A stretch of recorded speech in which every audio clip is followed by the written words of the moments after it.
Hello అండి, welcome back to our channel. ఈరోజు మిఠాయి ఎలా ప్రిపేర్ చేసుకోవాలో చూద్దాము. బూందీ మిఠాయి అండి, బెల్లం పాకంతో చాలా బాగా వస్తుంది. టేస్ట్ అయితే చాలా బాగుంటుందండి. ఒకసారి అయితే ట్రై చేయండి తప్పకుండా. చాలా సింపుల్గా ప్రిపేర్ చేసుకోవచ్చు. చూసారు కదా, పర్ఫెక్ట్గా వచ్చింది. ఇప్పుడైతే ప్రాసెస్లోకి వెళ్ళిపోదాము. ముందుగా ఒక బౌల్లోకి ఒక 4 కప్పులు శనగపిండి తీసుకోండి.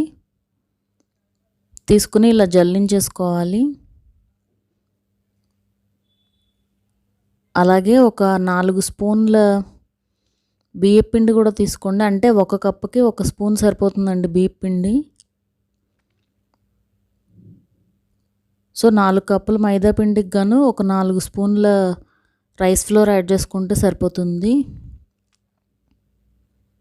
ఎందుకంటే మిఠాయికి బూందీ అనేది క్రిస్పీగా ఉంటేనే బాగుంటుందండి. సో అందుకే బియ్యపిండి కూడా యాడ్ చేసుకోవాలి. అలాగే ఇందులోకి కొద్దిగా ఉప్పు యాడ్ చేసుకోండి. స్వీట్ కాబట్టి కొంచెం ఎక్కువ యాడ్ చేయకూడదు, చాలా కొంచెం వేసుకోవాలి.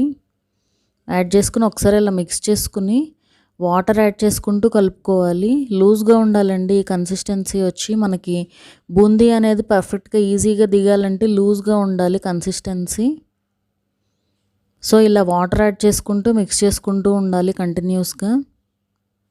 సో చూస్తున్నారు కదా, వీడియో క్లిప్లో ఆ విధంగా ఉండేలాగా చూసుకోండి. ఇప్పుడు డీప్ ఫ్రై కోసం ఆయిల్ పెట్టుకుని నేను ఇది యూజ్ చేస్తున్నానండి బూందీ ప్రిపేర్ చేయడానికి. సో ఇలా కొద్దిగా పిండి తీసుకుని దానిపైన ఇలా వేసారంటే అవి కిందకి వెళ్ళిపోతాయండి. ఇలా చూస్తున్నారు కదా, ఆటోమేటిక్గా అవే పడిపోతాయి. మనమేమి కదపాల్సిన అవసరం కూడా ఉండదు. సో ఇలా పర్ఫెక్ట్గా బూందీని ప్రిపేర్ చేసేసుకోవచ్చు. నార్మల్ బూందీ ఎలా అయితే ప్రిపేర్ చేసుకుంటామో అలా చేసేసుకోవడమేనండి. కలర్ కూడా ఇలా ఫ్రై అయిపోయాక తీసి పక్కన పెట్టుకోవడమే. సో మొత్తం బూందీ అంతా కూడా ఇలా ప్రిపేర్ చేసి పెట్టేసుకోండి ఒకసారి.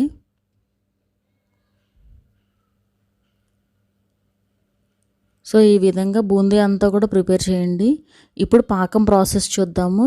ఒక ప్యాన్లోకి కొద్దిగా నెయ్యి యాడ్ చేసుకుని, కొంచెం పెద్ద ప్యాన్ తీసుకోండి.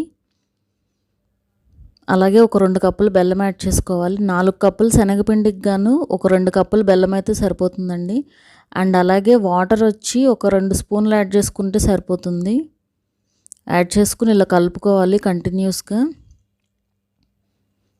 పాకం అనేది ఉండపాకం రావాలండి. చూపిస్తాను ఎలా చెక్ చేసుకోవాలో కూడా. సో ఇలా మొత్తం కూడా కరిగిపోయి పాకం వచ్చే వరకు ఇలా కుక్ చేసుకుంటూ ఉండాలి. ఇప్పుడైతే ఒకసారి పాకం చెక్ చేద్దాము. చూస్తున్నారు కదా, ఇప్పుడు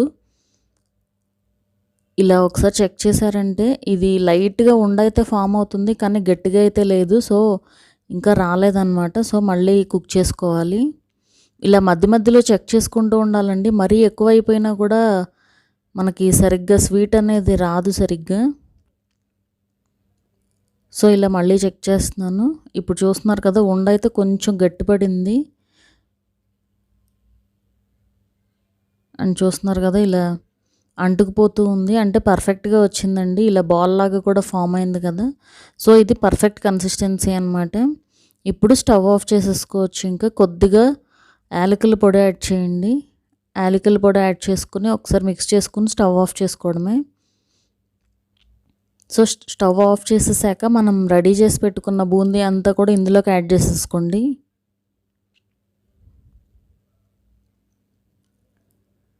సో ఇలా బూందీ అంతా కూడా యాడ్ చేసేసుకుని మిక్స్ చేసుకుంటూ ఉండాలి. ఇది వేడి మీద ఉండగానే ఈ ప్రాసెస్ అంతా కూడా జరగాలండి. సో ఫాస్ట్గా మనం యాడ్ చేసుకుని మిక్స్ చేసేసుకోవాలి అంతా.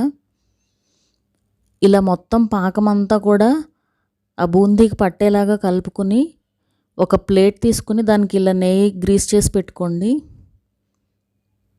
ఇప్పుడు మనం కలుపుకున్న బూందీ అంతా కూడా ఇందులో యాడ్ చేసుకుని సెట్ చేసుకోండి పర్ఫెక్ట్గా. ఈ ప్లేట్ షేప్లోకి వచ్చేలాగా మంచిగా నీట్గా సెట్ చేసుకోండి. చుట్టూ మధ్యలో అంతా కూడా ఈక్వల్ లేయర్గా వచ్చేలాగా ఇలా సెట్ చేసుకోవాలి. సెట్ చేసుకుని కాసేపు ఆరనివ్వండి. ఒక హాఫ్ అన్ అవర్ పాటు ఆరితే చక్కగా ఉంటుందండి. సో హాఫ్ అన్ అవర్ తర్వాత ఇలా కట్ చేసుకోవడమే. చూసారు కదా, పర్ఫెక్ట్గా వస్తుంది కట్ చేయడానికి కూడా.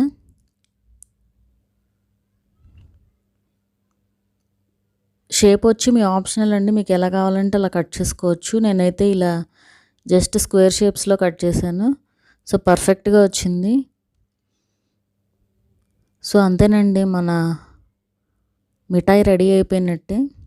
మా వీడియో కనుక మీకు నచ్చినట్లయితే సబ్స్క్రైబ్ చేసుకోండి. అలాగే ఆ పక్కనుండే బెల్ ఐకాన్ కూడా క్లిక్ చేయండి. సో దట్ మా అప్డేట్స్ అన్నీ మీకు వస్తూ ఉంటాయి.